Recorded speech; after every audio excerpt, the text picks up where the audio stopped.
જળ એ જ જીવન છે. સમગ્ર દેશમાં જળનો સંગ્રહ વધુ થાય તે માટે વોટર હોસ્ટિંગની સિસ્ટમ કાર્યગત કરવા માટે આજે ખાતમુહૂર્ત કરવામાં આવ્યું હતું. ગુજરાત વિધાનસભાના મુખ્ય દંડક બાલકૃષ્ણ શુક્લના હસ્તે ખાતમુહૂર્ત કરવામાં આવ્યું હતું. આ પ્રસંગે શહેરના પ્રથમ નાગરિક મેયર પિંકીબેન સોની પણ વિશેષ ઉપસ્થિત રહ્યા હતા.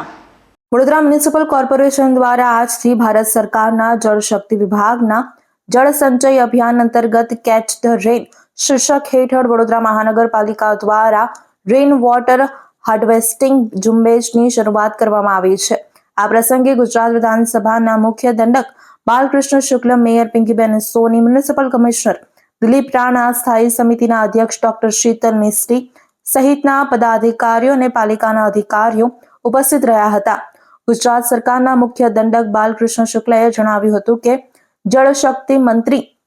વડાપ્રધાન નરેન્દ્ર મોદીની જે હાકલ આખા દેશમાં કરવામાં આવી છે, કેચ ધ રેન, એની ઝુંબેશ ગુજરાતમાંથી ઉઠાવવામાં આવી છે. વડોદરા માટે ગર્વની વાત છે કે વડોદરા મહાનગરપાલિકા દ્વારા આખા ગુજરાતમાં સૌ પ્રથમ વખત એક સાથે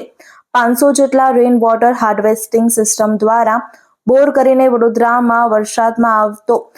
પાણી સંગ્રહ કરવાનું અને સાથે સાથે વડોદરામાં ગયા વખતે જે પૂરની સ્થિતિનું નિર્માણ થયું હતું તેના કારણે નાગરિકોને તકલીફ થઈ હતી, તે તકલીફ દૂર કરવા માટે આશરે 20 કરોડના ખર્ચે કોર્પોરેશન દ્વારા 500 થી વધારે બોરવેલ બનાવવાની શરૂઆત કરવામાં આવી છે. ત્યારે કોર્પોરેશનના તમામ પદાધિકારીઓ અને વહીવટીતંત્રને અભિનંદન પાઠવું છું અને તમામ નાગરિકોને વિનંતી કરું છું કે આપણા વિસ્તારમાં જ્યાં જ્યાં પણ પાણી નીચાણવાળા વિસ્તારોમાં ભરાય છે એ વિસ્તારની યાદી સ્થાનિક નગરસેવકોને આપો, જેથી તે વિસ્તારમાં પણ તાત્કાલિક બોર બનાવવામાં આવે તેમ જણાવ્યું હતું. વડાપ્રધાન શ્રી નરેન્દ્રભાઈ મોદીજી દ્વારા જ્યારે એક હાકલ કરવામાં આવી કે કેચ ધ રેન, વરસાદનું એક એક ટીપું આપણે સાચવીએ અને આગળની પેઢી માટે તે કામમાં આવશે,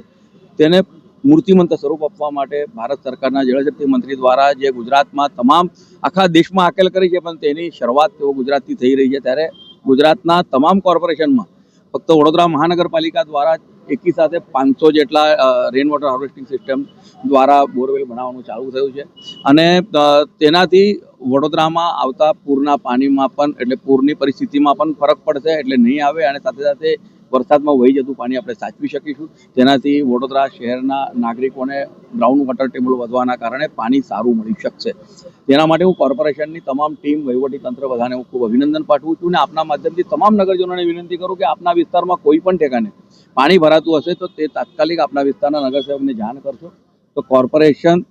એમના પોતાના ખર્ચે ત્યાં ટ્યુબવેલ બનાવી દેવામાં આવશે, જેથી કરીને આગામી દિવસોમાં આપણા વિસ્તારમાં પાણી નહીં ભરાય. 100% વડોદરા શહેર દ્વારા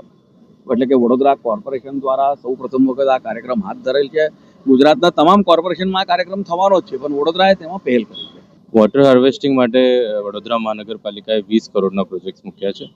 અને એના ભાગરૂપે આજથી જે રિચાર્જ વેલ્સ છે એને બનાવવાની શરૂઆત થઈ છે.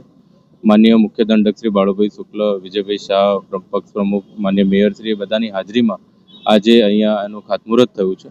અને લગભગ આગામી 3 મહિનામાં 500થી પણ વધારે જે રિચાર્જ વેલ્સ છે એ બધા બનશે અને એના થકી જે જળ સંચયની પ્રક્રિયાને વેગ મળશે અને સાથોસાથ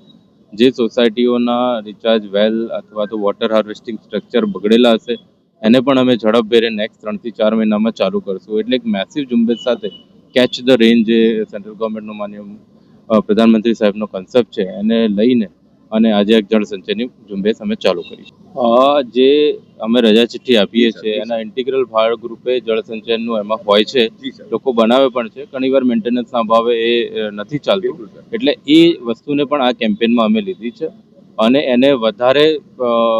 સફળતાથી આપણે ઇમ્પ્લિમેન્ટ કરીએ એ દિશામાં પણ અમે આગળ